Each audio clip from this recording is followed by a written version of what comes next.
So we're back with Sandy Lindstedt, the author of the children's book, Life of a Firefly.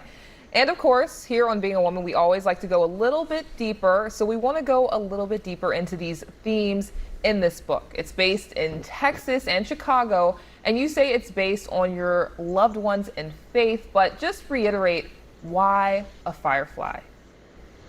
Why a firefly? Well, the firefly for me was like a metaphor for faith and for hope and for a light, because my future was bright, but nobody could speak into my future. And so that light of the firefly was something that I could hold on to, that light, because I think of a firefly as a little tiny little insect, yet he has a little light and he's shining in all the darkness. And so if he can shine that little light, this little light of mine, I'm going to let it shine, right? So that was the little light that was in me. It was the faith in the future, faith in what God has called me to be. And it was more than what my surroundings were. And so as long as I could keep that faith, then that light would never go out, basically.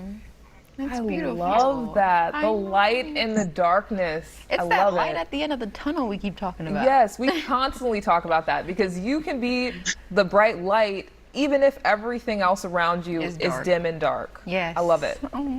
Well, Sandy, tell us, what are one of the events that occur that shapes Sandy?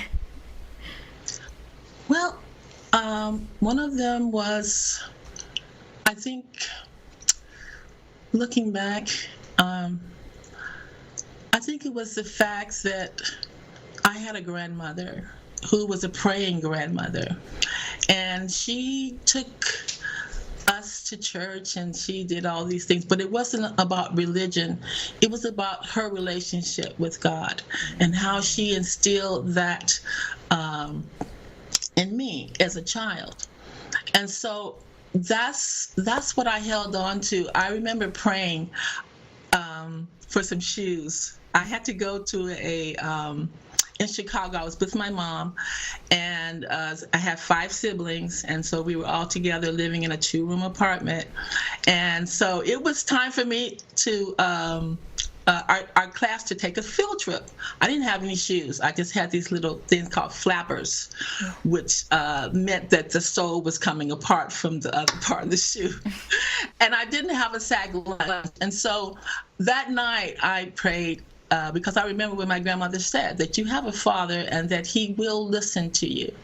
And so I prayed and said, God, I need a pair of shoes and a sack lunch for my trip tomorrow. So thank you very much, Father, and I went to sleep. And the next day, you can say this was a miracle, because there was a giant box in my living room. And I ran over to it, and inside that box, there were shoes, brand new shoes of all sizes and colors, girl shoes. And it just so happened that my stepfather he was a gambler, a Kentucky gambler. He had gambled that night, and this guy didn't have any more money, and so he gambled for the shoes. And of course the guy lost, and so my stepfather brought the shoes back to the house. So that's how I got those shoes the next day. And then as I was going to school, the crossing guard lady, she saw me because I started to cry. I didn't have a sack lunch, and she took me across the street to a store and said, get this little girl everything that she needs and put it in a bag. And so I got my sack lunch, which was than everybody else's lunch. And I ran to school, and I got on the bus, and so I saw myself in the mirror as I was getting off the bus, and I saw my shoes. They were gleaming new shoes, and I saw my lunch, and I said, you know what? There is a God, and he knows who I am, this little girl in Chicago. So I was about 9 years old then, so that really shaped who I was from then on. Ask and you will receive. Hello. Ask and you will receive. Hello. Oh my goodness, I love that story. So also throughout this book, you definitely do not shy away from discussing race. From the dialogue that the characters speak in to Sandy trying on shoes at a store and the owner not minding as long as she wears new socks. So just tell us more about that. Well, when I was living with my grandmother, of course, I experienced segregation and racism much more than I would have in the north, up north, as they say. And so when I was living with my grandmother, I was going to be baptized. And so, of course, when you get baptized down south, you got to have brand new shoes, brand new panties, brand new everything, brand new dress, because you're a new person now. So that was the first time she took us downtown to one of the stores down there. And we had, my sister and I, we saw a dress that we both really liked and said, yes, we want to try it on, And she said, no. The sales lady said, no, you can't try this on.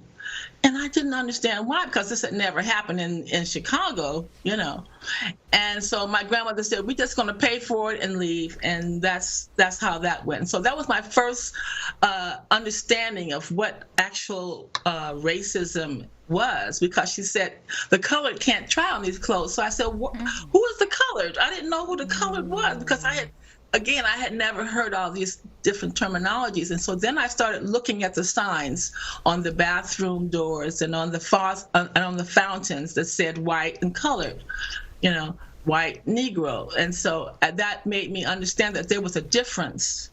And I was experiencing that difference, that somehow that I was not good enough or the wrong color to try on the clothes, to be a whole person. So yeah, that was an eye-opener for me. Wow. And you carry those experiences with you. You really do. And as the holidays are near, Miss Sandy, tell us where we can find your book. Well, right now my book is on Amazon.com. I have an ebook and my paperback is there. And it's also on Barnes & Noble and a few other sites which my publicist knows about. But it's on Apple, Barnes & Noble, I'm sure that, and Amazon.com.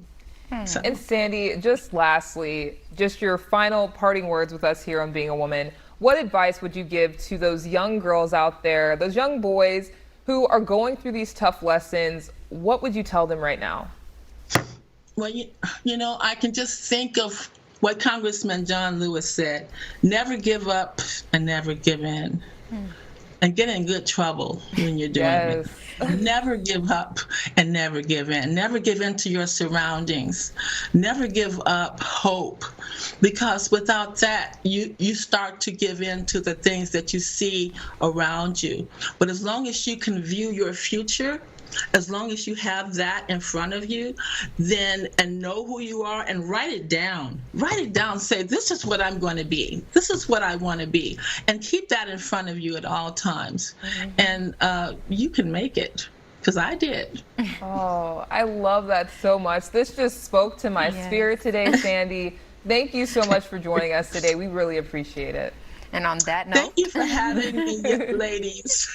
Thank you for joining us. Okay. Miss Sandy just taught us a lot about manifestation. Yeah, she really did. You got to speak it. And again, that ask and you will receive. She asked for those shoes and she got even more. And I'm here for that. I love it. Thank you for sharing. Thank you. Thank you.